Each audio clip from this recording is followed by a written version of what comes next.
3, 2, 1. All right, everybody, welcome back to another episode of And the Year was 1985. We have got an excellent guest here this evening. We have Mr. Mike Hickey, local of Grand Falls, Windsor, one of the boys, author, camera operator, awesome human being all around. Welcome to the program, my friend. Thanks for having me, guys. This is it's gonna be fun. I'm really looking forward to catching up with you guys. I mean, I was thinking about it. Like, yeah, I think I met both you guys, like Pee Wee hockey, maybe. Oh yeah, probably yeah, like 12ish, like, whatever that is, 10, 12. Yeah, like I think me and you was like Bruce Gill's camp in Botwood, in like yeah, dude, 100%. It's funny because and that was like when I started. That was when I started playing minor hockey. The first time I ever played like or any form of organized minor hockey was at Bruce Gill's first year Pee Wee. Sick. That's wicked, actually. Throwback. I didn't know that was your first year, but I do remember meeting you there. Do you remember the orange sweaters? You get an orange one, a red one, a yellow one, a white one, a black one? Sweater. Because, yeah, it was me and you. I think Greg Hoff was in the room with us for that one, and a couple other fellas that, like, you know, it was a lot of Central Newfoundland guys. So it was a few fellas I already knew, and then it was, yeah, like a few guys from Bishops, a few guys from Botwood and stuff. But, yeah, like those orange Bruce Gill, that was the first jersey I got that wasn't like a jersey I bought. That's mad. That's wicked. Man. That's super funny because I found one of those jerseys in a pile of jerseys that Dad sent me. Of course, Dad, right? Yeah, sent me a box or whatever, like a Rubbermaid full of jerseys. So like I got a couple sweet, Bishop Falls Express ones that I had or whatever. I got a sweet Black Horse one. That's a sick one. We should bring that over. We should put that one on the wall, actually. Nice, yeah. That's a sick one. And my Bruce Gill one was in there as well, along with a bunch of other ones. But yeah, that's funny that you bring that up. Who would Bruce Gill be? I have one. What's that? Who would Bruce Gill be, and what are his accolades in hockey? He like owned the store, right? Like he owned he owned like the general store in Botwood that had the sports store in it. And I guess he had played like a high level of like senior or something prior to that, and so we were just kind of known in Botwood specifically as like, so he ran a hockey camp. Like it'd be no different than like the Randy Piercy out in St. John's kind of thing. Just like a little bit of a bigger scale, but I think it was just that. Yeah, I'm pretty sure because he was like one of Dad's buddies. That's how I kind of got intertwined with all that, of course. But pretty sure because I know he played hockey with Dad too. I think for a couple of years. That might be wrong, but I'm pretty sure. But that was a long time ago because we're all old now, and I can't really remember exactly what happened. I mean, that would have been every bit of. I mean, what's that? Oh my God, I don't even. Well, that'd have been 20, like 20. Say 28 years ago. 28 years ago. Yeah, easy 28 years ago. 29 years ago. That's insane. Yeah, man, it's crazy. Eh? But growing up in Central was like I don't know. We always talk about it, like it's like a special. I don't know. It has a special thing to it. Like we were all kind of let loose to do whatever we wanted to do. Because like I mean, like if you talk to people that ask me about sports, I played a ton of sports, but I also was involved in the drama club. I played music. I skateboarded. You know what I mean? Like I did one of everything kind of thing, and everybody got the leeway to do all that stuff. So like it's cool. Like Central was magic. I think there's something to it. I think so, man. Like I think when I think back to that time of like growing up and just having the ability to kind of constantly be in the like different kind of circles and cliques of like different interest sets, like you said, like like I know I like we said we met playing hockey. We definitely played, like, had bands that played a bunch of shows together and stuff, like high school drama festival kind of thing. It's like all that sort of stuff. Like it would be no matter what, you kind of kept crossing paths. And we were, technically towns apart, but a town apart. But it was still that sort of thing where like in that area, like it was nothing for, you to wind up in Botwood or Bishops or any of the B towns around Grand Falls, Buckins, Badger, all of them, just like wind up somewhere on for some sort of tournament or something before the weekend was out kind of thing. Right. Yeah. Super cool. Super cool. We always hark back to that kind of stuff. Like I say, it's super cool. And it was fun growing up that way. And it was fun to meet, like I say, you guys and stuff. And then I eventually ended up playing hockey for Grand Falls because we couldn't get a team going in Bishops or whatever. So that was interesting too, because then I got to meet a bunch of people that I didn't like, or I thought I didn't like. You know what I mean? Your enemies. My enemies, my enemies of my enemy kind of thing. So it was funny that way. Yeah, growing up, like now that I'm older and I'm like, holy cow, man, that was so much fun. Somebody messaged me, I think it was Mallard, was talking to us first when we started the podcast, and he said something similar too. He's like, man, we always had the freedom to kind of do whatever expression we all felt. And there was no, like, I didn't feel like there was, necessarily jocks and nerds and whatever the groups would have been or whatever. It didn't feel that way because, like, I just hung out with people. We didn't have the population. Like, we never had the population for you to just, like, be segmented like that, right? Yeah. Like, it was if you wanted to have a hockey team and a bunch of, and people for a play and people for, a bunch of bands and, enough people to justify having a skate park. Like, everybody had to do everything. It was like the only way you could kind of make the whole thing work was if everybody did a little bit of everything. Because if anybody, like, kind of went off and were just like, no, this is the only thing I do, then if everybody had done that, there just wouldn't have been enough people around to kind of justify all the things, right? Yeah, definitely an environment to feel free and be a creative person too. Like, you know what I mean? Like, a lot of people, you had the skateboarders mixed in with the basketball players who were also, like I said, in drama or in a band and stuff like that. Yeah. Like, everyone kind of did everything, which was, it was a special kind of time and growing up and stuff. And I think now that I know, everybody still to a certain degree, like, there's a ton of us up here, of course, right? Like, we know, but still same thing, bunch of people from Grand Falls, bunch of people from Bishops, whatever, around the area. So we're all here now. So we all kind of talk about it. You know what I mean? We kind of go back to that all the time. And it's still the same group. So you still got dudes that were, work in the oil field, but, still play guitar on the weekend, do their thing, right? It's cool, man. It's super interesting now growing up. And I think it's led a bunch of people in our directions, right? So now everybody's here, we're kind of doing the podcast thing, doing music stuff. You're doing, you're authoring, you're publishing, you're doing camera, you got all these things in your belt. I think that all stems from the ability growing up to be able to do that kind of stuff. Yeah. And I think there's also a part of that too, of as much as there was everybody doing a little bit of everything, I think there was also like a little bit of an insular bit to it too. Like, I think that a part of the reason that I do as much of the different things that I do is because, like, I also didn't realize that many other people were into a lot of the same stuff 100%. To some degree, because especially when it came to, like, the horror stuff, like, it was always kind of a huge part of who I was and my interests and all that kind of stuff. But I never always kind of wore it on my sleeve the literal way I do now. Like, it wasn't as defining a part of, it wasn't always exactly like as big as a forward facing thing, because, like, you get weird in high school, you get worried about being perceived as weird and all this kind of, and so a lot of the stuff that I was doing, I was kind of doing on my own. And I mean, we all came up around the time of, like, I think I got my first, like, decent computer with an internet connection when I was in, like, grade 9 or something, right? Oh, so we were all kind of discovering how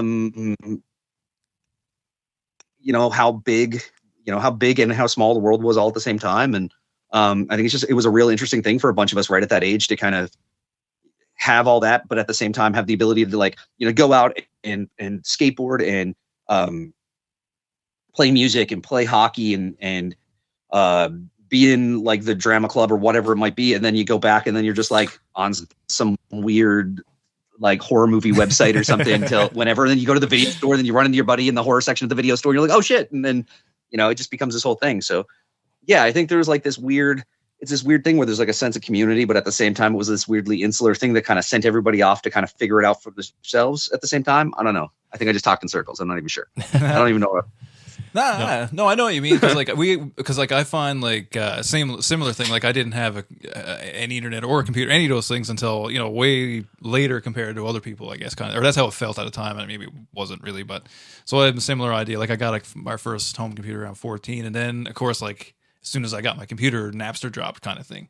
And I think, this is another thing we reference all the time. I think Napster was a big kind of eye opener to everybody, like, how much stuff was actually available, and you could get the movies, you could get that music, you could get that stuff that you couldn't find at the 4 stores that sold it between Gander and Grand Falls, kind of thing. You know what I mean? Like, it was it was a very interesting time. And then, like, we are figuring out the internet while still kind of, it's stuck to the wall. So, you had to get away from it. You couldn't just sit there. You know what I mean? So I think I think that was a pivotal turning point in a bunch of our psyche. Like, we didn't even realize it happened. And it led us to all these places in a weird way, right?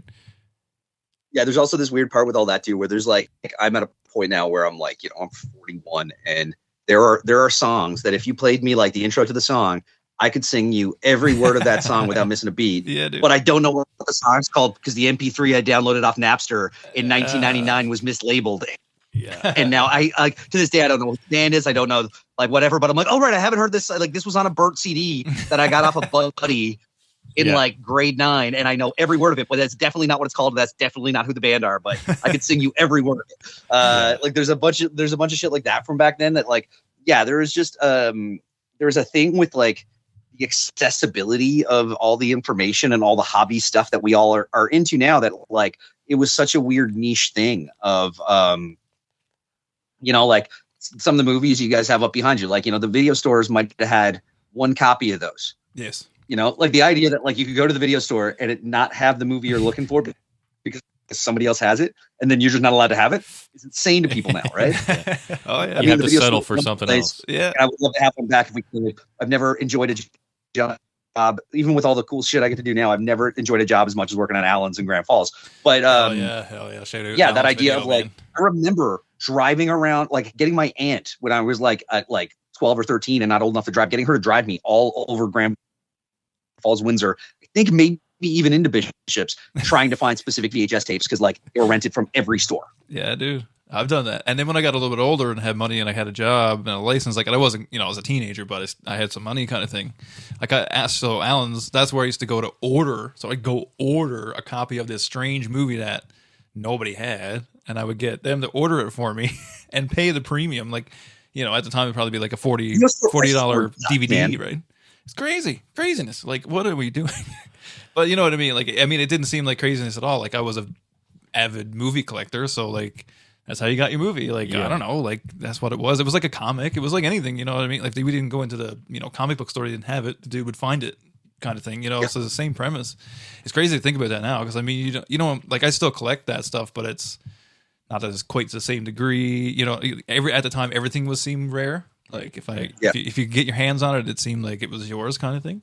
Yeah. But like there were movies, like I always talk about like the library as a huge thing. Cause like, obviously like I'm into writing and all that kind of stuff too.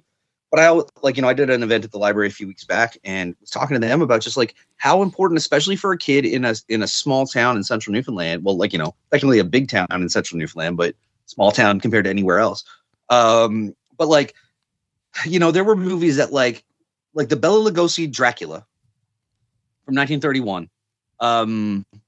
There was a period of my childhood where I probably would have described that as being my favorite movie. But I had never actually seen it because I couldn't find a copy of it anywhere in Grand Falls, Windsor. All I had was this Crestwood Classic book from the Harmsworth Library that I would take out about once a week. That like walked through, like it had the whole, like it was a photo book that was like a photo summary of the movie and stuff. But I didn't have access to the movie because like unless it came on TV and you taped it off, like none of the video stores had the 70-year-old version of Dracula just at the ready in the mid 90s. It was such a weird thing. And then when I remember like when I was probably like 13 or so, like right around that time of like really getting into horror was Universal re-released a bunch of those classic monsters. And so Dracula, the Wolfman, Frankenstein, the Mummy, like that's when I finally got to see all those for the first time. Was like I bought them all at Walmart as soon as I could, without having like kind of never having seen them, just went, no, I trust it, and just buying all of them whenever they were available. Right. Like my computer monitor right now, like I have two and they're not quite the same height. And so this one is actually held up by 4 VHS tapes, one of which is that copy of the Wolfman from like Walmart in like 1998 or 99 or whatever. Perfect. Yeah, I love it. That was awesome. The thing too, because eventually you get the dollar being going or whatever, right, at Walmart. Oh man, I used to be that dude stacking them, like searching and stacking. Oh man, I was that dude in there. Like how young were you when you were checking out that book from the library, and like does your love for horror kind of stem from that, or did it even come from earlier than that? I mean, I think it was earlier than that. I mean, I distinctly remember being a kid and just being really kind of caught up with like the Legend of Sleepy Hollow. Like I remember there was this was it Ryan's Cash and Carry, where like Riverside Conveniences in Grant. Like I don't know the last time you guys were home, but down at the end of High Street, down towards where the cemetery is, It was this convenience store. Now it's called like Riverside Convenience. But back when I was a kid, it was Ryan's Cash and Carry. Yes, I do know what you're And, talking about. I remember them and Roy's, I think, Roy's TV, both had the same kind of bubble pack, Disney, like white bubble pack thing of The Legend of Sleepy Hollow. And it was on with like 2 or 3 other like short like Halloween movies. Like there was Lonesome Ghost, the one where like Donald and Mickey and Goofy are the ghost hunters, and Trick or Treat, where Donald is just being a dick to Huey, Dewey, and Louie, and then the witch shows up and helps them. Like I think it was like the 3 of those on a VHS tape, and I just remember like as a kid, just every Halloween getting that. And then by the time I was like, I remember stuff like there was an old Teen Wolf. There was like the Michael J. Fox Teen Wolf movie, but there was also a Teen Wolf cartoon that used to come on back then too. Yeah. I remember that. I remember, there was just obviously like Scooby Doo and stuff. So I was just always kind of fascinated with that like spooky, creepy kind of world, and just that even more of like that kind of gothic Halloween stuff, more so than even like the kind of slashers that were really prominent back then, but more of that like. To me, it's always been more Halloween than horror, kind of specifically, if you're really kind of digging into it. But just going back, literally as long as I can remember, it's always been just a huge thing. I remember having a Wolfman figure that I got at, I think Woolworths was the one it was at the time. Oh wow! Before it was Walmart, before it was Woolco, it was Woolworths. Yeah. It was Valley Mall. I remember getting like this Wolfman figure back then, and just kind of always having. It's just this thing that's just this undefined for as long as I can remember sort of thing. That's awesome. You must have. But yeah, like 5 or 6, as soon as I'm like old enough to start going to the library, like I'm sure I was taking out that Dracula book before I could read that Dracula book. They had Dracula, Wolfman, and King Kong at the Harmsworth. And I never liked King Kong as much, but Dracula, Wolfman, I'd get all the time. That's sick. Even just being fascinated by the pictures and stuff, just to do it like over and over. Just flip through the book and then kind of learning it all through all the other things. And like, I think I definitely saw like Abbott and Costello Meet Frankenstein. I remember watching that with my pop when I was really young. But that was like before I saw any of the other Universal monster movies. I saw Abbott and Costello Meet Frankenstein. That's with sick. Bela Lugosi and Lon Chaney. That's sick, man. Glenn I love Strange. those movies too. Like those old ones, I love that. It's because like I can kind of see why you kind of get enthralled with the book too, because it would be those kind of really sharp black and white pictures. I'm assuming, is that what it would have been? Yeah, I mean, can we hang on a second? Let me show you something. We're going digging in the crates now, I love boys. it. I love it. Love it. It's wicked. I love when people bust something out. This is my favorite thing. I love it. You're out of boredom from the library a couple years ago and never brought it back. So this is I don't think it's the exact copy, but it's a copy. This is the exact book. This is the Dracula one. That's sick, man.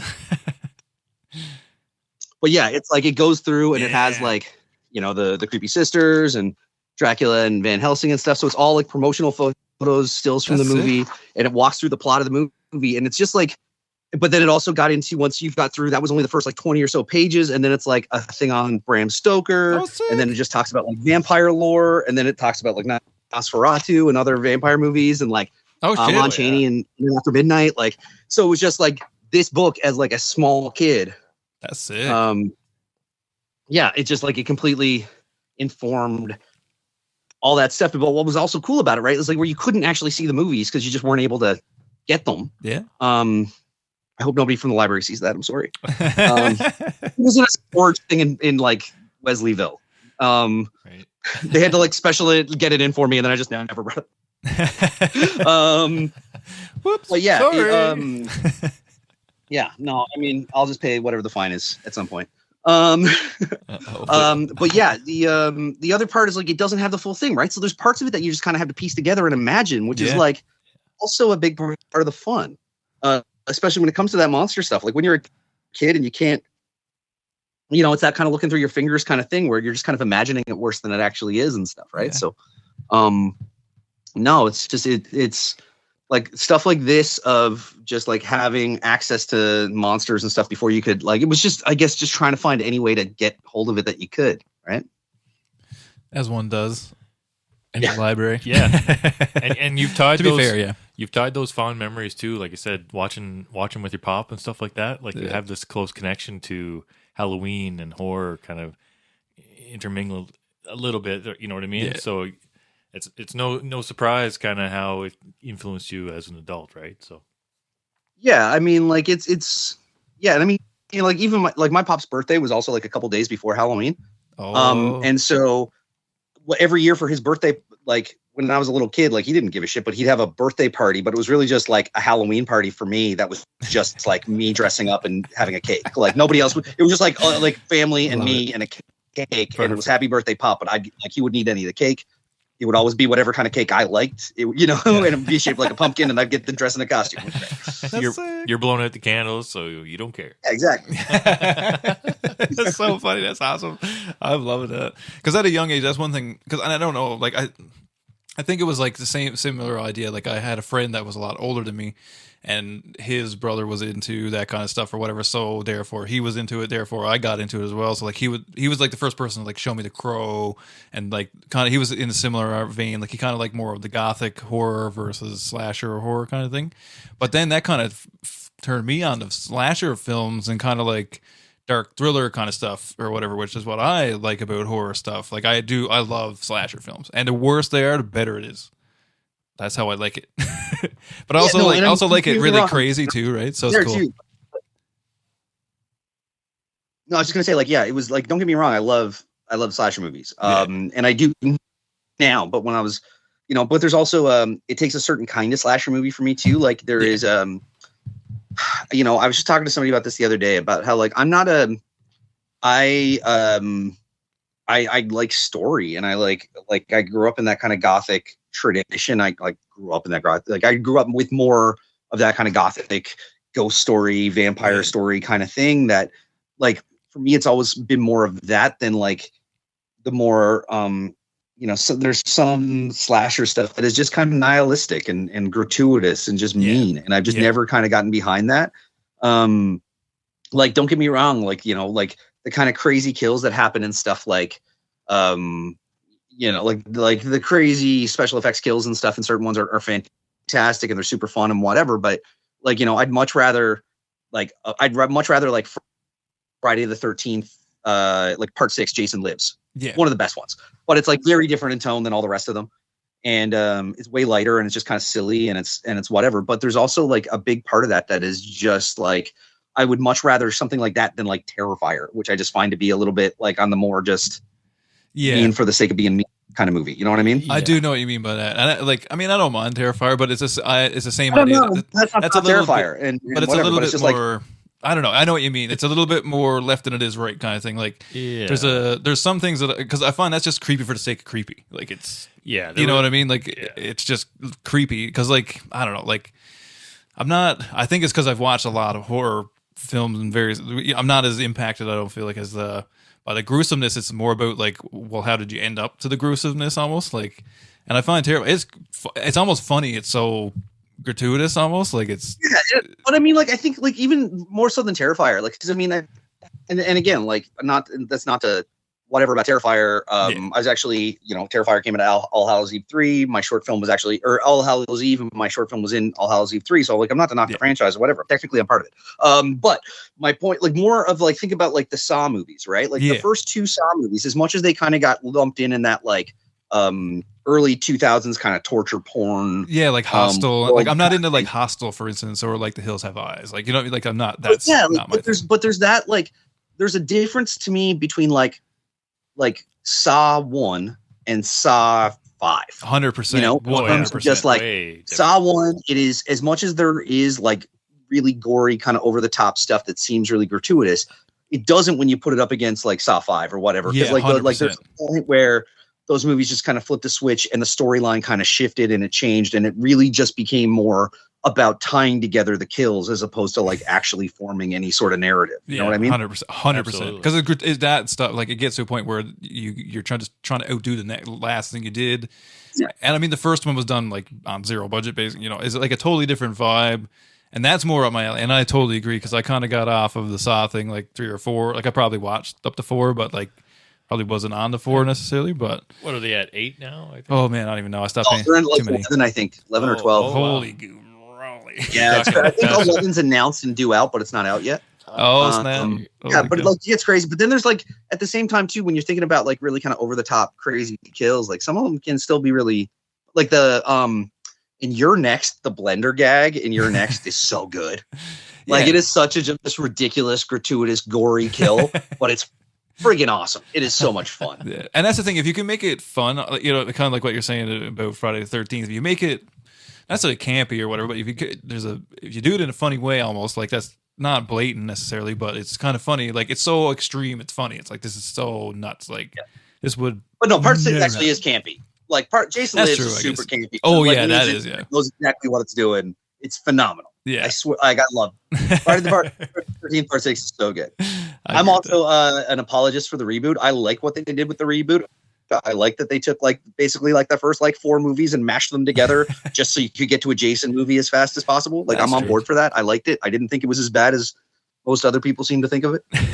And you got to think about what you're watching, right? You got to think about what you're watching. Like you compare, like say, you know, Interview with a Vampire to something like that, because there's still some gnarly stuff going on. You know what I mean? Like, you compare those two things, it's like that's not the same. Like it's not the same. Like this is a story. I think there's also a difference between like there's a level where like Interview with the Vampire, depending on who you ask, like the Neil Jordan Interview with the Vampire is a film, whereas Friday the 13th is a movie. 100. Yes, that's a very that's a good way. There's an argument to be made there too, right? That's a good way. That's a good, very good way of putting it. Yeah, I agree with the film.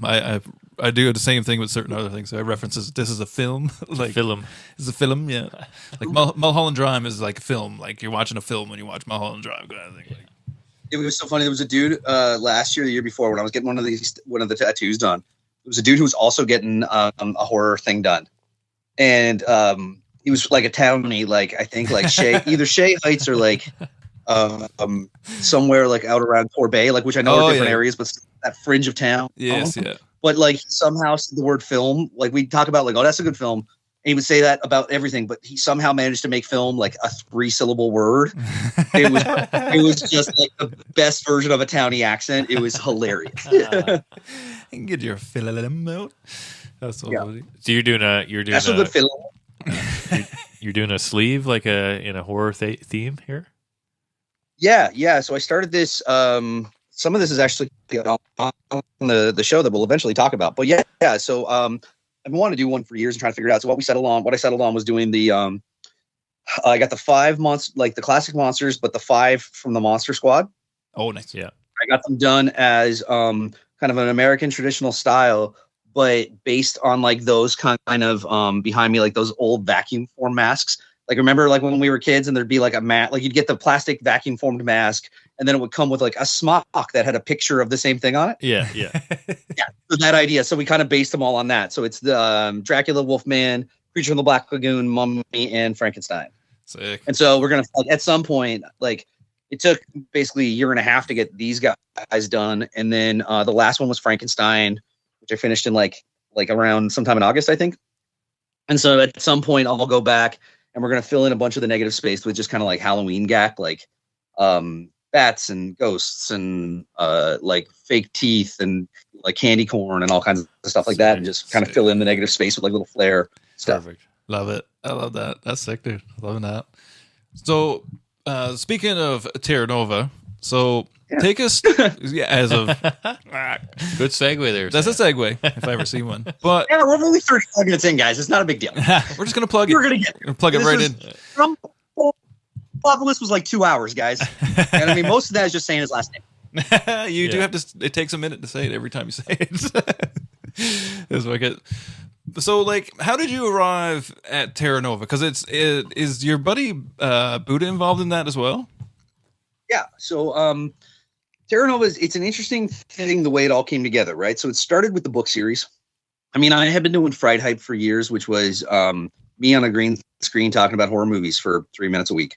And it was this thing I started that in like 2015 as I was just trying to I was already kind of working in film when I was trying to carve out a way to like get people to care about my stuff.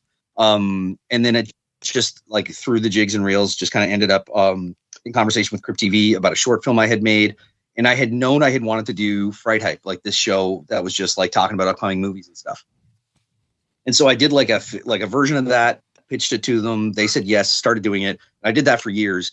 And eventually, like, I got to do stuff like the carpets and stuff. So I got to go do like the Halloween carpet and like did the Halloween Horror Nights, and I did it and a couple others like that. And that finally, after years of doing that, I think the Halloween one, nobody saw the like, it's hilarious because it's like one of those things where, like, you know, it was a live stream where like 400,000 people watch live, and then and nobody really said anything. And then like the week I got home, the CBC asked me to like chat about it, and like CBC Newfoundland did a story, and everyone's like, I saw you on the CBC about the thing. And it's just like so many more people saw this than saw the article. But sure. Okay, cool. But that ended up leading to a couple other gigs, and I had started doing this event with the Writers NL, so the Writers Alliance here. And through them, I ended up kind of getting to know Matt LeDrew, who's with Engine Books. And so Matt and I started we hit it off really well, and we started talking about doing something where I could write. Because he kind of, like, one of the things that would happen with that event when it first started was like people would vote in person for, like, it's a flash fiction contest where people write. There's a live event where they come and read, and then people vote for their favorite story and stuff. And so the first couple of years, because it wasn't being done with like an online thing, you'd actually have to stop and count the votes.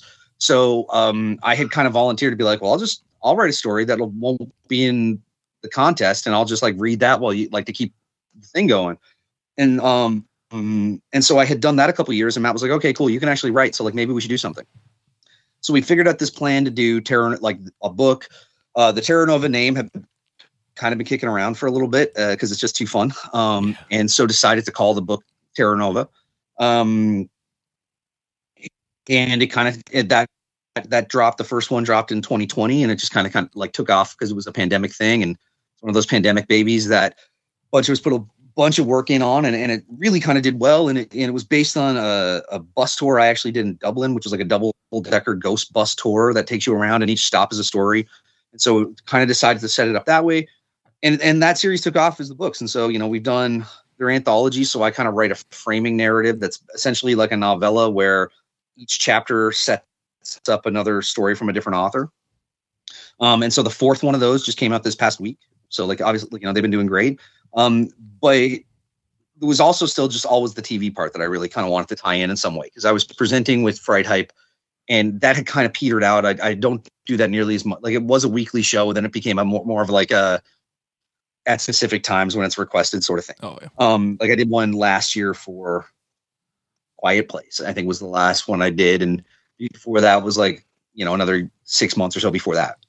So they come out like way more sporadic, but I wanted to kind of do that. But like, I also love the idea of, I mean, we've all been talking about just like Central Newfoundland and what it was like growing up there, and just kind of my love of Halloween and what it was like growing up out in Central, and what Halloween is like out there. And just like when you love that stuff, you kind of look for it everywhere. And I think very strongly that Newfoundland is an incredible place when it comes to horror. I think that, you know, the weather, the history, the landscape, the culture,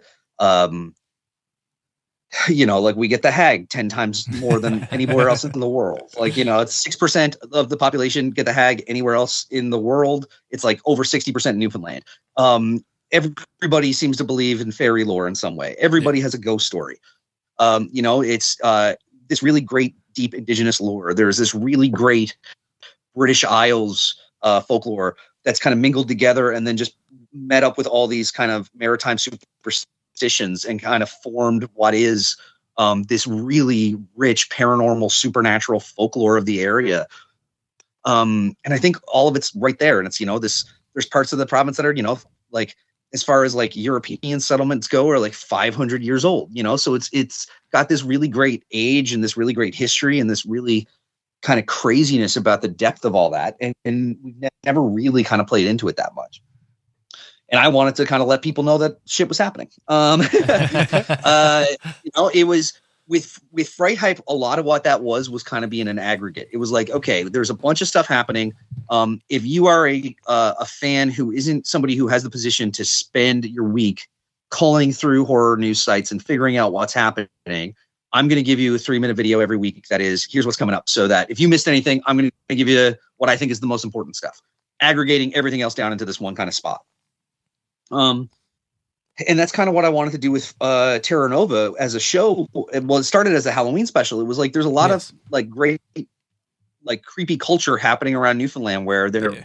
are guys like Grindmind. There are a bunch of authors that we're working with. There's different like haunt attractions. There are ghost walks and haunted. There are buildings that are kind of like, you know, historic buildings that have ghost stories that will let you kind of go and explore a little bit. Like all these sorts of things were happening. And so it was just a way to kind of promote that. And so we did it as a Halloween special and framed it up by ghost hunting at the Woodstock, which is like the oldest public restaurant in the province. And that was super fun, and it went over really well. And I said, okay, well, cool. How about we do like 6 more of those in another Halloween special? And they said, sure. And by that point, we decided to like take it and make it, like put it under the Terra Nova brand, because the first Halloween special wasn't. And with that Halloween special, when we did the ghost hunt stuff, like Buddha's the guy that like works with me all the time on a bunch of different things. He's like, just not only is he just like one of the best people you'll ever meet, he's just the sweetest, like nicest guy. But he's like incredibly talented and just super useful to have around all the time. So like he's this sort of guy where like, you know, he can do production design, he can do special effects, he does some grip and gaff stuff. He's just generally just super useful to have around. And what's great is he's like 9 feet tall, so like you don't even need to bring a ladder if you have him with you. He's the boom. He is the boom. Yeah. He's great that way. But he like, so when we did that first ghost hunt at the Woodstock, like it was supposed to just be me ghost hunting.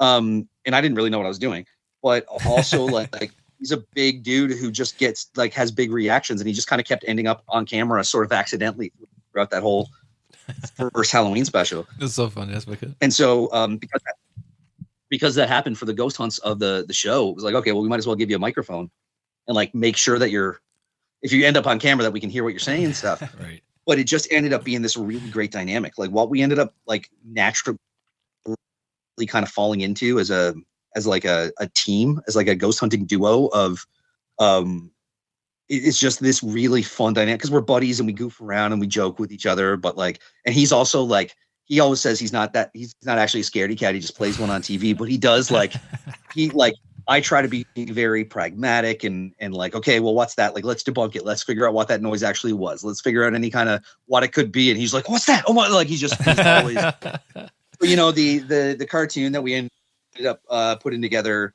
as a graphic for the show, where he's like jumped, like it's the Scooby-Doo thing, right? Where he's like jumped up in my arms. It's just kind of, it's behind you guys there, but like it is hilarious how applicable to the dynamic on the show that it is. Yeah, because that's what I found so funny about it. Because I did watch him because I was like, this is wicked. Like, because this is something that I've talked about a lot. Like, there is a huge culture, you know, and not necessarily like about movies or whatever, but just in general, like with all the superstitions and all the little stories and the, you know, the wild Bologna's gonna get you or whatever nonsense you heard growing up. You know what I mean? Like you heard all this craziness, and then of course, you got to visit the house there in Grand Falls. That was super cool because I've never even got up the driveway of that place. So like to actually see the inside was like, this is nuts. I had been in it once before. Like my aunt, when I was a kid, my aunt worked at the mill. She was the mill manager secretary for most of like my childhood time. I grew up in Grand Falls. And so like she was always around, but like I wasn't allowed like in. Yeah. I was in the mill manager's house that is torn down now more than I was ever in Grand Falls house. Like I remember going to Grand Falls house with her and her like cracking the window and leaving me in the car because I wasn't allowed to go inside. That's crazy. Like, I remember that sort of thing. So like it was a place that like it was never supposed to be on the show that way. Like we were doing the interview with Mary Kelly about Grand Falls house because I had seen that they were doing like they did the garden tour and like brought people in during the Salmon Festival this year. And so I like it was a couple weeks before we were going on the road, and I knew we were going through and doing a couple nights in Grand Falls, Windsor. And I reached out to Mary and I said, okay, we're coming through. Would you be up for would you like have a way for us to get into Grand Falls house? Will we be able to talk to somebody about it? Whatever. She's like, yeah, like I'll do it. You can talk to me. Like I'm on the committee. I'm what this like, yeah. So absolutely we can do it. So, you know, I'm super excited that that's going to happen. And then we get there and we're kind of looking around and she's I'm interviewing her and talking through all of it. And Buddha asked her if we could come back and ghost hunt at night. And I was just like, what are you doing? Don't look, no, it's Grand Falls. She's like, oh yeah, sure. Why not? I was like, what? So Actually? like literally it was like we interviewed Mary, and as we were just kind of kicking around the house after, Buddha was like, sure, like would you mind coming back and letting us in so we could ghost hunt here later? And she was like, yeah, I don't see why not. well, crazy. she was like, well, I'm going to the dinner theater tonight, so it had to be like 10:30, 11 o'clock. And I was like, that's kind of exactly when we would need that to happen. So it worked out great. And it was, again, Buddha kind of made the show.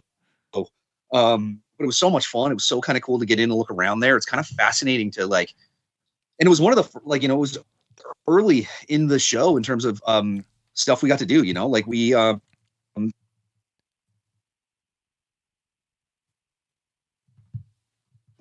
You there? Okay, lost you for a second.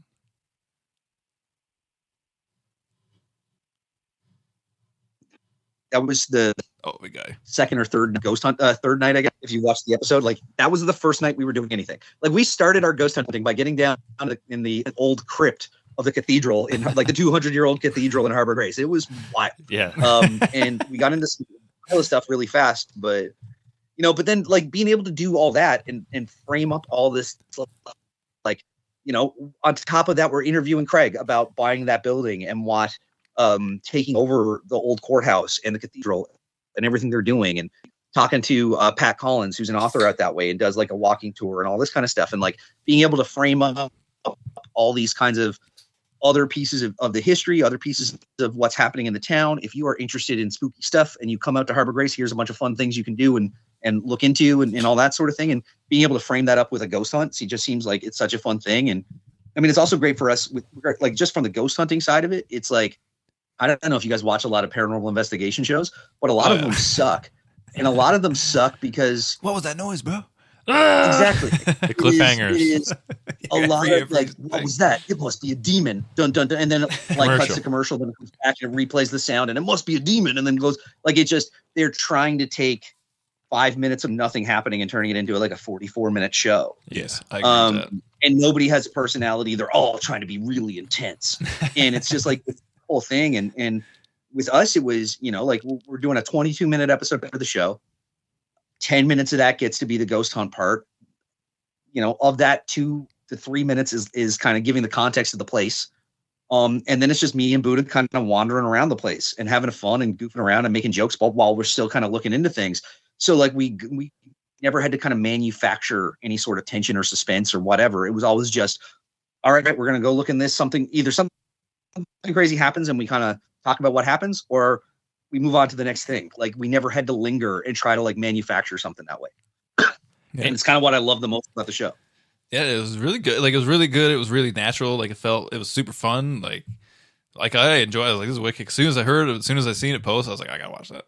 And of course, NTV providing the NTV app to watch it on. Love it. Nice. Love that. Sure. That's sick. I guess it's so funny too, because when you talk to people who well, how especially people who aren't here, they're how can we watch the show? I'm like, well, NTV Plus, at some point, I'm sure we'll end up putting them up on YouTube or whatever. But NTV Plus is there.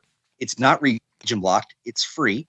And it's a way for NTV to kind of see that people are watching the show still, So to link it through the website the way we have done and everything, so that people can just go to terranova.ca. That will link you to NTV. All the episodes are if you scroll down from where you're at on that monitor behind you right now, all those for the people that are watching this as opposed to just listening.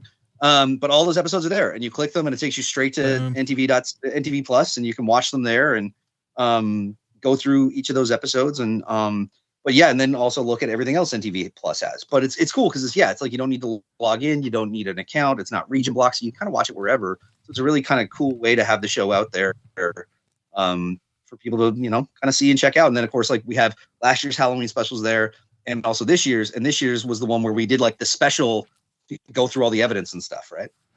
That's sick. Super sick, man. What you guys are doing there, as soon as I as soon as I seen it, because I seen the books come out first, so I was like, okay, I'll pick up the books because I bought the giver. Yeah. I'm gonna put an Irish cricket right in there, and so I picked up the first couple, and of course digital copies or whatever. But I mean, that's the life we live or whatever. But I bought them on Amazon. I was working my way through the first one or whatever. It's super cool, man. And then, like I say, then the Spooktaculars. Are you planning on doing any podcasting or anything like that? Kind of bridge the gap between all those things. I've done different podcast stuff over the years, and I just kind of it's one of those when I have the time to do it. I've done a bunch of different. It started. There was a Fright Hype podcast. I did Third Band In, which was a hockey podcast for a few years. I did a mini podcast during COVID that was called Double Your Bubble. That was a mini podcast that ran for like 8 weeks, and it was 2-minute episodes where it was somebody that I would come on, and it would be it was when you were allowed to double your bubble in Newfoundland. And so it was 3 questions. It was who did you pick, why did you pick them, and how did the other people you didn't pick react? And like that podcast, like I said, I deliberately did it as a very short run thing, and it ended up in like the archives at MUN, which is kind of hilarious. But there's always been the plan to do the Terra Nova podcast, and it's just been a matter of finding the time to do it. You know, like any of the interviews, you guys can tell I'm a little verbose. You've known me for 20 plus years. You know that about me. The interviews that are 2 minutes on the show are not 2 minutes. They're generally anywhere between like 15 to 20 to a half hour or plus. I mean, there's an episode, there's an interview with Dave Anthony that plays for a minute and a half on television. That's you know, actually, me and Dave were still on that stage for 45 minutes, right? Oh, like, you know, the OG. He's the OG. And so, you know, the idea is to take all the those interviews and just kind of basically just take them almost unedited and put them together as the audio only and or just like the rough version of the video and post it as on podcast platforms and on YouTube and stuff. And so that's something I've been meaning to get to, and it's on my list every day of stuff I need to deal with. But the plan is to roll that out sooner than later, because there is a bunch of other stuff with Terra Nova that I want to do and want to bring together. And the more that things are just kind of active in there, the better off all that stuff is. You know, like one of the big things, like I talked about, you know, the show being this travel log and kind of promoting this, like aggregating and promoting this kind of creepy culture thing. And it's like, you know, it's a big part of what kind of the next step of stuff is. You know, like I've kind of been setting up Terra Nova to kind of work a little bit as like outside the TV, outside of the books, is to also kind of operate within the tourism world and kind of promote that sort of stuff offline, I guess. I mean, online, but offline. There's going to be a section on the website that is like, if you're coming to Newfoundland, if you're in Newfoundland, if you're looking for fun, spooky things to do, if you want to celebrate creepy culture, here's stuff. And so, yeah, like I'm doing next week's the Hospitality Newfoundland conference. And so I'm doing that and meeting with a bunch of different people to kind of chat through partnerships and different things and, you know, figuring out ways to not only promote the sort of stuff that's already here and already exists, but also partner with like kind of existing tourism operators and experience providers to kind of create these sort of pop-up themed horror, paranormal, creepy options for folks as they're coming through. Mainly because, like I said, I know that it's here. Like I know there's a like that niche world of that kind of tourism is a thing that exists in a lot of other places. And I've always said that it's something that we should be doing more of here in terms of promoting it. And on top of that too, like, you know, after the pandemic, there's been a kind of tracked thing that kind of experiential tourism where people are looking for more experience stuff, things that are more about their personal interests and all that sort of stuff. There's more of people looking for that. And you also have now, because of everything else that's kind of going on in the world around us, you have a bunch of kind of domestic Canadian tourists that are changing their vacation plans for the upcoming summer and upcoming year, and looking at different destinations through like a new perspective and finding new kind of ways to like approach and kind of see a place is going to be a huge part of all that stuff. So really kind of exploring what Newfoundland and Labrador has to offer that way is kind of the next big thing, and anything I can do with regards to the podcast or whatever to kind of help just kind of lift that up and just kind of give it more kind of flood, you know, give more organic reasons to be posting in the thread every day and all that, like posting on social media and all that sort of stuff, you know, the better. Yeah. I think, the tourism thing I think is huge. I think Newfoundland has a deep, rich history in tourism and all these tours in old Newfoundland and you know, what made us who we are and stuff like that. I think with the popularity of say like the horror kind of genre and the true crime, all that kind of thing, and like that kind of scary, spooky kind of tourism thing would be like fucking amazing. Like, oh, I think so. I think it's something that's missed, because when I lived in Halifax, that was something that, because I mean, you know, same but not same kind of thing or whatever, but they used to do like a ton of that stuff when I lived there. I don't know if it still happens necessarily or not, but there was a ton of that. Like, you know, I mean, it wasn't just like Halloween ghost walks. Like there was like, you know, businesses set up that you could go on ghost walks, and then they would do like a dinner theater maybe, or, you know, whatever the thing that they had set up was. But it was really cool. And I mean, I'm into it too, which makes difference. But like, it was really cool. And like the stuff that they did, like I think you're fucking right onto something with that, my friend. Yeah, well, I mean, like, I think that, yeah, like there is the kind of pop-up seasonal, like when I go through kind of the different things, I basically broke it down now into like kind of 4 categories, where one is paranormal, so it's just straight up if something's haunted, or supposedly haunted or whatever. Another is a macabre, which is just like more of a true crime sort of lean, like not necessarily horror, not necessarily like ghost or supernatural, but just kind of dark. One is just horror in general, and then there's Halloween. And the Halloween stuff is kind of meant to kind of indicate that it's much more seasonal versus like the more evergreen, like year-round sort of stuff. Yeah.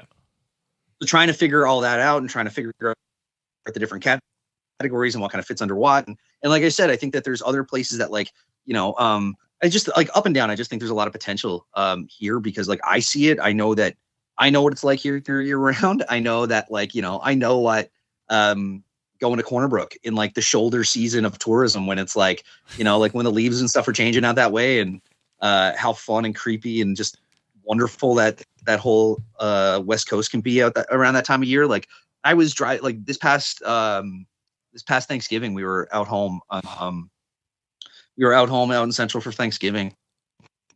And I was like going to the high school that day to like talk about filmmaking and writing and all that kind of stuff.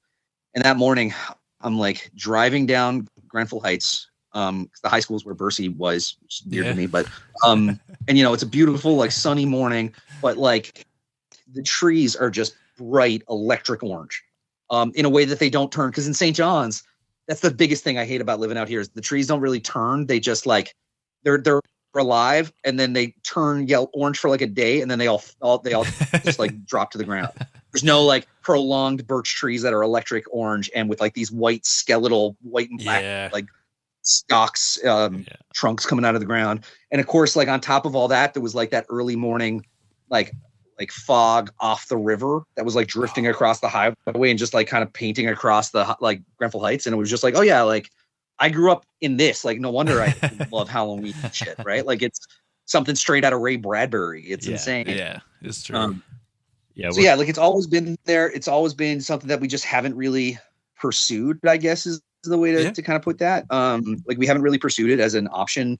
You know, even like when I was when I was doing the show last year, like reaching out to folks like about, hey, we want to come in and we want to do a ghost hunt at your spot, at your hotel or whatever. Like people were cool with it. Like I was shocked with like, I was fully expecting like, no, we don't want people to think our place is haunted. But like so many people kind of understood that it's like, it's a market that like, if you go, okay, the place might be haunted. We got the team in to do it. You know, it's a fun kind of talking like conversation piece for them. And if you don't believe in that sort of thing, it's like, yeah, we let them do it. Who cares? And leave it, you know, it's like, I don't believe in ghosts, so I don't care what happened with it. Like, you know, it's that thing of like, you can either like have fun with it or just ignore it. Like, you know, just 100%. Let, you know, there's no need to like be a dick about it. For a business owner, it could go either way. Really, if you're trying to produce a incredible business that's definitely not haunted, guys, it's not haunted. Then it would kind of scare a little, probably a few owners. And but that's believers, right? Like if you're willing to be like, well, no, that's gonna freak everybody out. You believe. That's how I feel about that. That's my philosophy. Yeah, I think I'm with you there. Like, I think if you believe in it, then you believe in it, and it's fun, and it's a great thing to kind of play up and just have a laugh with, and kind of get into it, and really kind of lean in and enjoy it.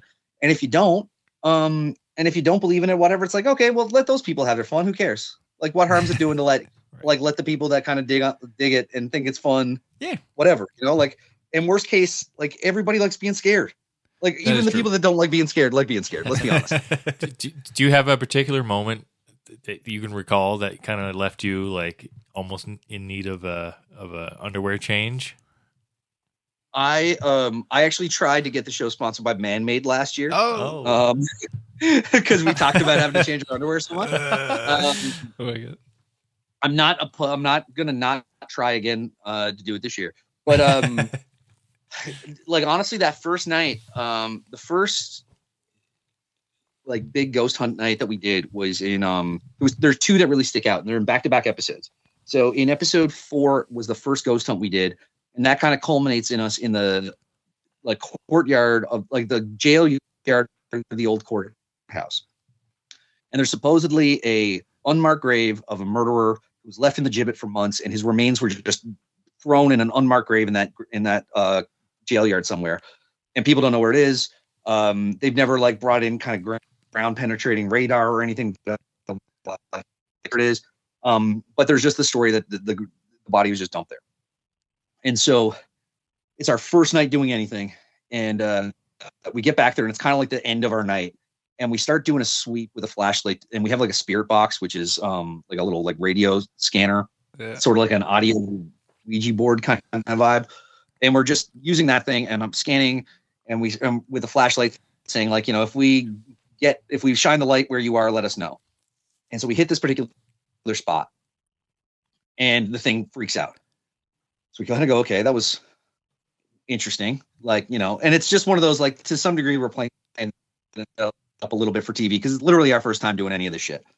And as I'm walking across to where it is, it's like, okay, cool. Like we're getting the impression like you're saying here. So we're going to go. And as I'm walking across to where the grave is, as I'm getting closer to like the spot that I have the flashlight pointed at, the thing freaks out again. And this big gust of wind comes up through the jail yard, like comes again. It's like a bricked in like jail yard. This big gust of wind comes up and blows this way. And we have these like little cat balls on the table next to me. And as the wind blows this way, the cat ball rolls in the opposite direction. as the spirit box is saying like, I'm here or something like that. It's like very pointed. It's very insane. That one freaked me out. Like Wes, our cameraman, runs up and like the hairs on my arm are like fully like stood up. Like I'm like, what the shit is that? It was a very, very kind of intense, weird experience. And then the last night, like most of our ghost hunts happened over the course of like most of the season was shot over like a 4-day chunk, where we'd like roll into a town, do all the interviews, ghost hunt at night, get up, go to the next spot, do all the interviews, ghost hunt at night, repeat. And so we finished up in Trinity, and so we're in Goose Cove. And I lived out there in the house that we're hunting in 2006. So when I left home, I moved out to St. John's. I got hired by Rising Tide. I moved out there and spent the summer in this house. And my roommate ended up sick and going home. So I ended up in this house by myself. And it's my first time away from home. Like I went to college home. I lived at home while I was in college. I moved out to St. John's, promptly moved out there and get stuck in this house by myself. And it's the only place I've always said, it's the only place I ever truly believed was haunted. Until last summer, I guess. But it was just I just was never comfortable there. I never felt welcome. There was always that weird, like heavy sense of something. And whenever I would sleep in the front room of the house, which was my bedroom, I'd like wake up to weird sounds. Like I'd always hear this weird, like kind of guttural metallic screeching kind of sound that would wake me up. And so I spent most of the summer crashing on the couch because I just get so freaked out if I ever try to stay in the bedroom and stuff. And so the house was getting ready to get torn down. The guy that owned the property was going to just razz it because nobody's lived in it for years. It was a bunch of mold damage and a bunch of shit. But I found out I got in contact with him, got permission to go in, and he let us go in and do a ghost hunt there. And we're sat down, and again, we got the spirit box thing out, and we're sat down on the smallest stools. They're this big. We look ridiculous on them. And we're sat there doing this doing like a little call and response with the spirit box. And I ask if it remembers me sitting in the room that we were in was the old dining room. There used to be a record player there. I would just sit there and listen to records. And I asked that, do you remember this? And my microphone starts kind of clipping out and getting weird. And there's this massive feedback screech that's just like this massive like swell, and then it just cuts out. And it happens exactly as I ask it. And like you guys know what's what? You know that feedback happens when a microphone hears itself. Yeah. My lab under my shirt in one room is not being it's not hearing itself on the headphones that the sound guy's wearing in the hallway. The microphones, Rode Wireless Goes, are like they connect via like Bluetooth or something. So like they were the radio, the spirit box wasn't causing any sort of, there was no frequency anything. And of course, like I've used those microphones a bunch. We used them all through the show. Nothing like it ever happened again. Like it was the only instance of that happening. It only came through on the mixer. Like the microphones have an internal recorder, and it never came through on my mic pack. It only came through on the signal through to the mixer from my mic. So only on the one channel that way. And it's also like when you listen back to it, it's the weird metallic screeching sound I used to hear that would wake me up at night. Ooh. Well, that's super. Yeah. That's super. And it was so weirdly validating to like talk up how creepy I always found this house. And then you show up and it's this weird little bungalow that no one's around and it's whatever. And the guys are like, oh yeah, like it's scary because of the mold, and like they, very dismissive of it or whatever. And like that was the moment that our sound guy Scotty, who's a buddy of mine, who came out with this mostly as a favor to me, and he was like slowly over the couple days like warming up to the idea that something was on the go. But like that was the point where he was like, buddy, your mic's freaking out, something's going on, I don't know what it is. And it was really weird. It was and it was just such a pointed at that moment thing of like, the microphone didn't do that any other time that I've ever used it. It happened specifically asking that question, and then once we were done, it never happened again. That's creepy. So it was just, it was That's creepy as shit. And again, like I said, I remember waking up to almost that exact same noise in that house. That's creepy. It was coming. And Scotty's like, so Scotty, the sound guy, is also, and this is like, we kind of go through this in a Halloween special, but Scotty's the sound guy who, but he's actually working on his PhD in Newfoundland folklore or Newfoundland history. Sorry. Oh, so Scotty, as a historian, would just kind of take it on himself to just be like, "Oh, cool!" Like he'd hear about the history of the different places, and he just kind of like look into it, just out of his own interest and curiosity. And so he looked into it and found out that like that house was owned by a guy who actually had the deed for it. And you guys know yourself, like a deed in Goose Cove in 1922, I think it was. Like nobody had deeds; they just threw up houses and just hope nobody bothered them about it. Yeah. But this dude was a reverend, like an Anglican reverend, who owned a deed to the house and ended up writing a book about how he could kind of see that the demise of Trinity as a kind of fishing historical, like kind of fishing community was starting to kind of dwindle, and that it was likely going to kind of survive on its tourism appeal or whatever, right? And that was kind of disappointing to him or whatever. And so basically, like me living there kind of like ticked all the boxes of like things he would not like. Yeah. This Catholic kid from an industrial town who's here as an actor and just like, like all that kind of stuff. It was just like infringing on his property. Like the whole thing was just like, oh yeah, like no wonder this guy hates me and doesn't want me sleeping in his bedroom. That's true. Yeah. You meant did you mention you worked for Rising Tide Theater in Trinity? Yeah, I spent that summer 2006. Okay, yeah. I remember going on my parents and I went on a little trip out there one summer, and we went to we did the live theater thing, and it was something that stuck with me ever since I'd seen it. Yeah, I've done it down there too. I mean, and again, like I think that you do have like it's a really, I think anything like that, like the historic, like the Trinity pageant specifically is like the walking tour that is the play in Trinity. Yeah, it's really cool. It's really cool, actually. It takes you through like the pirates, and it takes you through like the fishing village, like the flakes, and there's like a jail, like a trial scene about these guys who accidentally boil a pig. There's a scene in the church where like the choir sings as the reverend gives a sermon for a sealing vessel and stuff. So like it's this really interesting way to kind of consume the history of the place.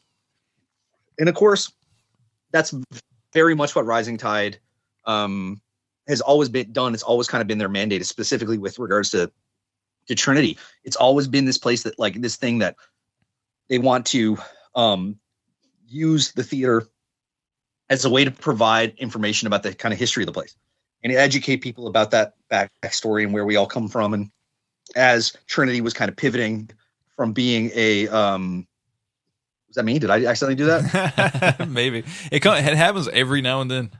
I don't know. That was weird. It's a reaction. Like, as Trinity moved from being like a fishing community, and it provided jobs for locals, and it did all those sorts of things. it provided like education about the kind of history of the place in this very kind of entertaining and consumable way. And that's very much how I feel about like the horror stuff, right? Like, when it comes to finding out about these towns and finding out about whatever, like wrapping up all this information in like, there's certain topics that like I wouldn't necessarily like want to watch a documentary about or watch whatever, but like if you frame it up with a ghost hunt, it's super fun and really easy to consume it. And it's a fun, like, for a bunch of people who might find that history stuff, just general like history, museum, whatever, like sometimes that can feel a little dry. Mm-hmm. If you use the horror genre as a bit of a Trojan horse to kind of sneak, the paranormal, the spooky, the whatever, you just use that as a bit of a Trojan horse to sneak that education in, and that information to people. Like, I think that's always a really great way to play it. And I feel like Trinity does the same thing with like the entertainment. Like it's you're learning about the community, you're learning about the history of the people, you're learning about Newfoundland and Trinity specifically and all that sort of stuff. And they do it in this really kind of fun educational pageant that is super entertaining and has been entertaining and like, pleasing audiences for like 30 summers or something now. Right. And then they do, they have like Saltwater Moon and all this other stuff and give these great opportunities for emerging actors in Newfoundland to work and all this kind of stuff. So it's a phenomenal, that and all the other summer stock that kind of popped up around the same time. It's so great to see all that as an extension of what Newfoundland culture can be. And I think that, yeah, like there was around like that mid to late 90s, there was this huge boom of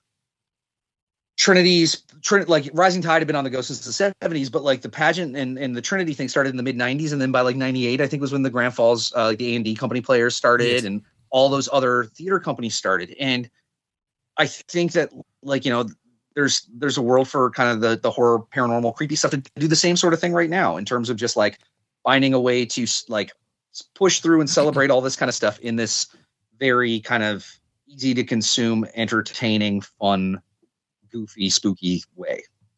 Yeah. Oh, yeah, I agree with that. And I mean, to be fair, like I think, because I can't remember which one was which first or whatever, but because I did the Bonavista thing and then the Trinity thing, or the Trinity thing and the Bonavista thing. I don't know which one went first or whatever, but that was one of the first things that got me really interested in, because as a child, I mean, you're not really interested in where you're from or whatever, you know what I mean? That kind of stuff. But going to Trinity and seeing the pageant, and, walking through the town and seeing everything happen, and like it was super good. That was one of the first things that got me really kind of interested in Newfoundland history and culture at a younger age. I mean, I wasn't getting deep, obviously, but it was one of the first things like, oh, there is more to this than Bishop Falls or whatever. You know what I mean? Like it was really cool. Like that's one thing I will say. And then seeing the Bonavista stuff, that was really cool too. Like kind of same idea, like open my eyes a little bit more. It's like, man, this is like stuff goes back for hundreds of years. This is really cool. And not only that, the actors and obviously whoever's writing all the dialogue, all this stuff, because it's heavy dialogue. Like it's all dialogue kind of thing. Like it's not like a movie where you can kind of narrate. It's really well done. Super, super, super well done. Like awesome work.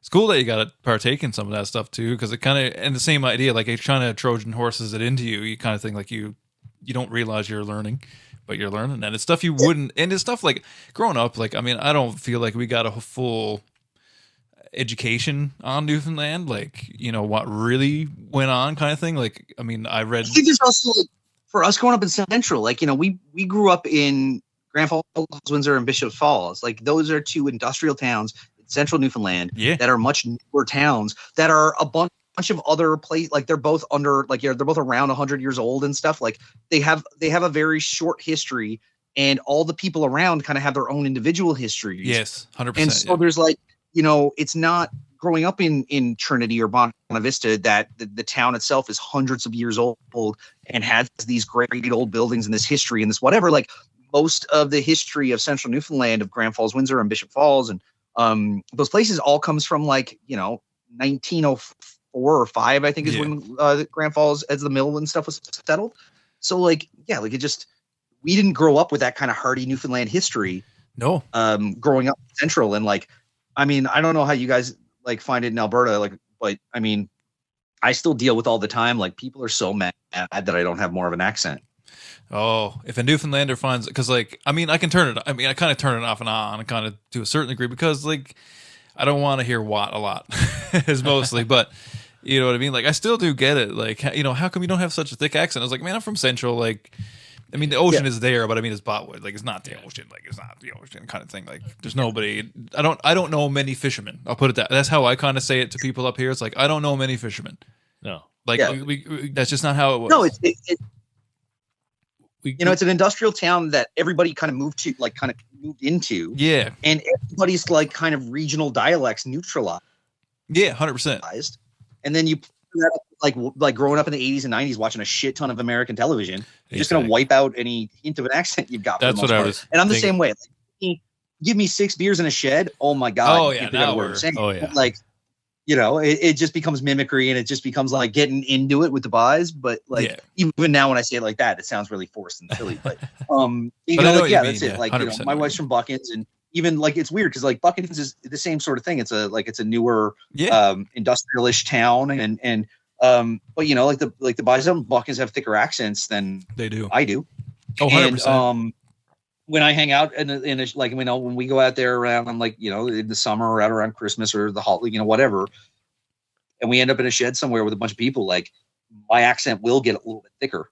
Oh yeah. But still like, it's still not the same, but it still will come out a little bit more. And it just becomes that like, very light mimicry to kind of like fit in, I guess. It becomes more like code switching. It is 100%. That's a good, very good, valid point. Actually, that's the term. That's a new term for that. Yes, that's a good. But I've said it to many people too on the podcast, and people we grew up watching much music, right? So like everything from Toronto and everything, like we were like, hey, this is how the outside world.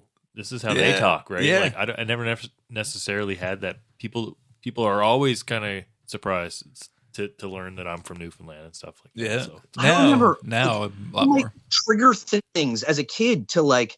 I remember my mom being so adamant about like in hindsight, the Cosby Show isn't always the best point of reference for things. At the time, it was Theo Huxtable. Yeah. Theo Huxtable as a name to say, not Theo Huxtable. Theo Huxtable. Was like a thing that I distinctly remember. Like if I didn't say both those H's, yes, like it was like, no, that's not right. Like, and it was just this thing to make sure that was like the sort of like when you hear actors talk about if they're doing like accent work or whatever, and they have like trigger words that like put them back into it, where they're like, oh, I lost it. Wait, I just need to say like, I'm doing like a Michael Caine impression. Like I need to just say this particular phrase to kind of get me back into it. Yeah. Theo Huxtable as a kid, like that was a thing that like taught me how to not drop my H's. Theo Huxtable. Theo Huxtable was your speech therapist. Yeah, like it was like that sort of phrase that just like made it was a bit of a tongue twist. It was a bit of a hard thing for a kid to say, but particularly a kid where everybody around me was saying Theo Huxtable. So good. I remember that being so true. A thing that my mom like kind of was always sort of adamant about that I didn't that I said that like correctly, I guess. It's funny. And up here, like what I reference is like I don't necessarily have a thick accent, but I use the words because I still use the words. Like I can't get around that. Like I can pull it back a little bit, but there's still like 5 or 6 things that just kind of fall in. Like I can't help. Like I'll be in managers meetings and like talking, and I'll just throw something. I'm like, oh wait a minute, that's not what I was supposed to say. And I'll roll it back. Yeah, like phrases and like dialect stuff. Yeah, absolutely. Yeah, something you think through all the time. Like I'll always refer I'll always refer to like something as like the buys. Yeah, or something being best kind, or like those very kind of Newfoundland phrases or terms or whatever you want to say for it. But like, yeah, like I'll definitely slip into those, but it gets even more off-putting though when like you don't have the accent and it's people who aren't familiar with it. Like when I was doing the Fright Hype stuff, I'd end up in like LA a lot.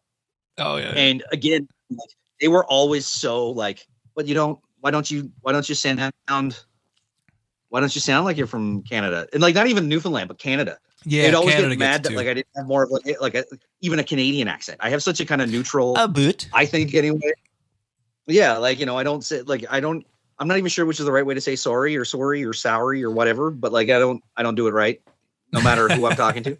But yeah, like just this weird thing of people just being like, but like kind of disappointed in my act, but I talk really fast and then I'll drop a like a weird Newfoundland phrase, and they're just like, what was what kind? What were you talking? What is? You added a little flair on the end of that sentence. Mike, what was that again? What were those words you said, sir?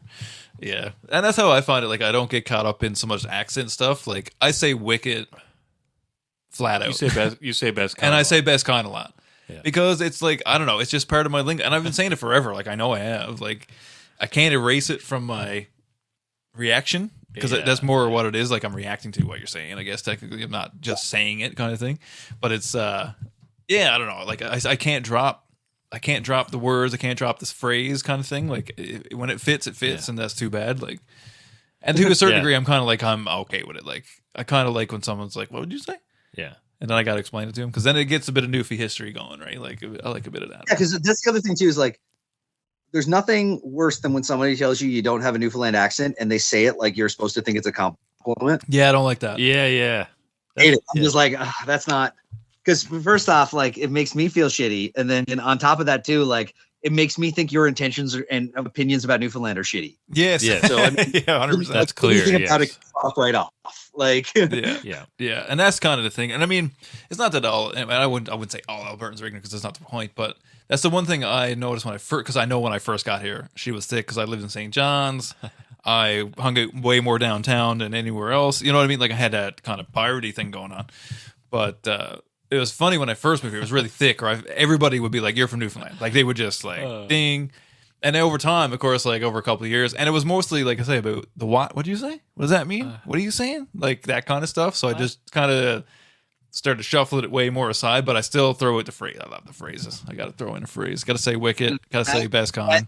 use this opportunity to tell my favorite, like, dumb Newfoundlander joke. Like, I'll say dumb Newfie because that's what is a dumb Newfie joke. But my favorite, like, the only one I actually really like is this dude moves up to Ontario from Newfoundland, and whenever he goes into the store or somebody asks him, oh, like, as soon as he says anything, it's like, oh, what part of Newfoundland are you from? Like, oh, where in Newfoundland are you from? Oh, I can tell you're from Newfoundland. Where are you from in Newfoundland? That sort of thing. And he gets really upset with it. He's really fed up. He can't take it anymore. He's like, no, I can't handle this no more. I can't deal with it at all. I gotta deal with this in some way. So he packs off and he goes and he finds a language, like an English class, and studies and learns the language as best he can to drop his accent completely. And he does this. He spends weeks and months at it. And finally, when he thinks he's mastered, he's got his passing grade, he's ready to go on. And he walks into a store and he goes up to the counter and says, I would like a dozen eggs in perfect English. I would like a dozen eggs, a 2-liter carton of milk, and a loaf of bread. And the person behind the counter says, oh, what part of Newfoundland are you from? And he said, Jesus Christ, how the frig did you know I was from Newfoundland? They're like, sir, this is a Canadian Tire. And it's like, it's the worst, it's the dumbest. I hate it, but it's at the same time I love it. It's just, yeah, you gotta take a licking every now and then, right? It's one of those jokes I've been hearing since I was a kid, and I was just like, I always just like, it's the one that I like that stands out, and it's always, as somebody who's always picked on for my lack of accent, it's always one that makes me kind of jump.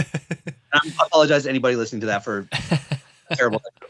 I find the Newfies will always pick you out too. Oh, like, yeah, 100%. Where you from, like man? it'd be like, oh, you don't have, like, people from Alberta like don't really know I'm from Newfoundland until it comes up in conversation. But then of course, if I'm talking to another person from Newfoundland, they'll kind of almost know. You'll say like, something or whatever it is, right? Like, there's always something. You say a word a certain way, even like if you say wash your hands. You're from Newfoundland. Do you say wash? I don't, but like I know people who do. But if you put an Irish in the wash, you just get like someone like staring you up and down for a second. And just wash your arse. Yeah, pretty much. If you say stuff like that, like that's what I pick up on. Like when I do that, are you from Newfoundland, or where are you from, buddy? When I do that, that's what gets me. You now? Yeah, exactly. I don't want to get too crazy because it might be a Cape Bretoner, right? You run into them too. Yeah. They're pretty close sometimes, but they'll say word. Like there was a guy the other day at work. He came in. He was doing some work, and we were talking away, and by and by, he said something, and I was like, "Did I hear? What did I hear?" And then he kept talking for another minute. And he said the same word again, and I was like, "I know you're from Newfoundland. I got you." Said, bye to Jesus. I was like, and I literally said, "Who knit you?" I literally said it right to him. "Who knit you?" And he just stopped. He didn't know what to think about it for a second, and because he's been here for a really long time, and he was like, are you from Newfoundland? I was like, yes, man, I'm from Bishop Falls. He's like, oh, I'm from Springdale. And of course, now we're best friends. So yeah, it's funny. Of course, that's the other thing too. I remember, the Briar's happening right now. I remember years ago, I was the first year Guzhu won the Briar. After all those years of not winning the Briar, that first year he finally won the Briar. I was on my way back. I was working in Trinidad for a couple weeks on a project, and I was stopped in Toronto overnight, and ended up like at this like little pub around the corner from like my Airbnb or whatever. And it was just like, it was like this kind of Irishy classic pub. There's nobody around, but they got the TV on with the Briar game on. So I'm sat there watching it. And yeah, it's like, you know, after all this time, Guzhu finally wins the Briar, and he does it in St. John's, and it's this huge fucking thing.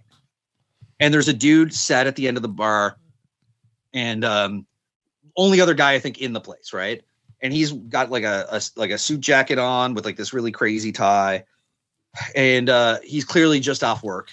And get to talking to him. Turns out like he works for like Maple Leaf Sports Entertainment. Like he works at like the Scotiabank as like a security guy or something that. Yeah. Like sick. He's high in security or something there.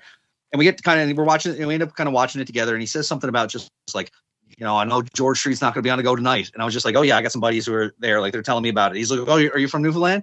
And we get talking, and like, dude is not only from Newfoundland, but he's from Windsor. He grew up like on the same street my grandparents grew up on the same street as my grandparents in Windsor and Newham. And it was just like one of those like, come on, guys. Like, I'm on my way back to the Caribbean. I stop in one bar, and buddy grew up down the road. Like, this is how we get this is why we have the stereotype about how we like fucking smell each other. Man, don't even be talking about that, man. That happens all the time. Energy. The natural There's something about that, man. I'll tell you now. So like at my last job, I had like, you know, there was a service counter. So I worked at the service counter, and you know, there's a bunch of people in the room, and I kind of like, you know, who's next, whatever. Someone that comes up, I served a guy, and then like, hey, who's next, whatever. And this guy comes up, and he like walks right up to me, kind of thing, like, you know, as if he knows me, and I don't recognize this guy at all, like at all. And he just stares at me for a second.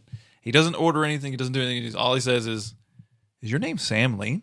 I was like, yeah, how do you know that? He's like, I lived with your Uncle Dan for like 4 or 5 years, and then I was his next door neighbor for another 10.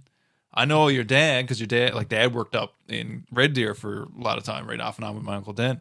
So of course he's like, and I know your father because the aquarium in my living room is my old TV. He converted my old TV into an aquarium for me. He's like, I know who you are. And I was like, what? I'm like 6,000 kilometers from home. Don't even know this dude at all. Turns out it's one of, you know, dad's buddies or whatever kind of thing. And knew me. You know what I mean? Like, I don't know him at all. But recognized me from pictures dad showed him or whatever it was at the time. You know what I mean? Like, it is mind-boggling how many people I run into that I know, or like someone knows me, or like, it's creepy. But Newfoundlanders find each other for some reason. Like, there's the sixth sense kicking around, whatever. It's like you can smell each other, or whatever the hell the thing is. Super funny, man.